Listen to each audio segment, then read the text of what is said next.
Okay, physics. So we're going to look at the acceleration graph. So a good place to start is by looking at a velocity graph, and from that we'll be able to figure out the acceleration graph.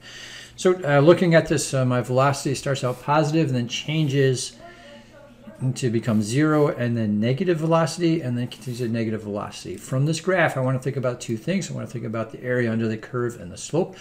Remember, the area under the curve tells me the amount of distance I've traveled. Right? So this is my displacement. So if I add up all this area here, roughly I can see there's more negative area than positive area. So I've moved closer to my origin. So I moved in the negative direction overall.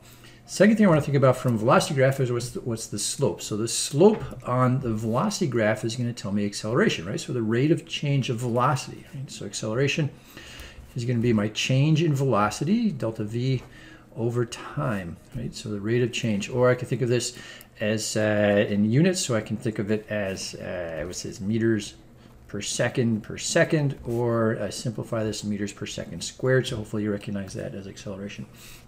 So let's figure out what the velocity graph is going to look like. So I'm going to make some space down below, and I'm going to make a velocity graph from this. Okay. So I'm going to have some key points for these both timelines. So these events will be happening at the same time. So I'm going to find that time here. I'm going to find that time here.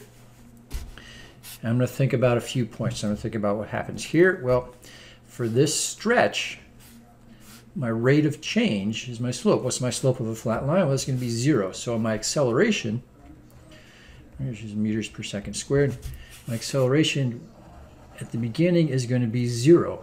Right? Remember, I'm getting further away from the origin. In this case, right, I have positive velocity, but it's not changing, so I have zero acceleration.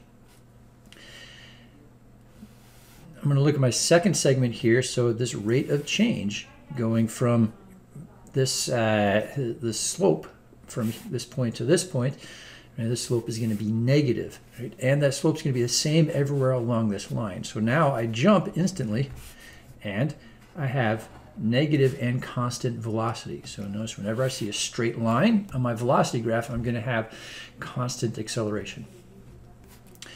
Then here now I have another straight line. So again, the slope of my straight line is going to be 0, and then I return to having 0 acceleration.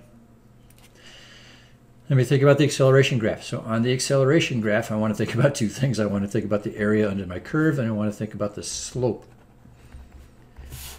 Area under the curve on my acceleration graph, well, this area is going to change, is going to tell me the change in velocity, right? So this is going to tell me the difference in velocity. Just like my velocity graph, the area under the curve tells me my change in displacement.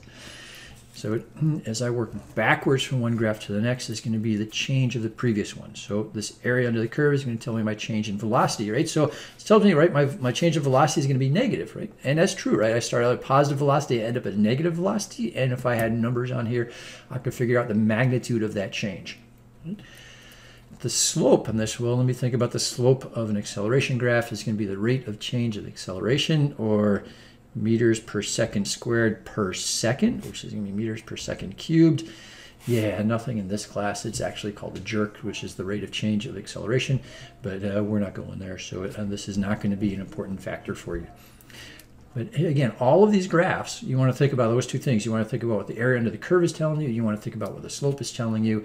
And one of them always means something. In velocity graphs, they both tell you something really, really useful. So you should be able to recognize from velocity graph, you can get displacement and acceleration. And from acceleration graph, you can get your change in velocity, right? And be careful, it doesn't tell you the final velocity, the starting velocity, but it'll tell you the change in velocity. Hope that's helpful. Bye.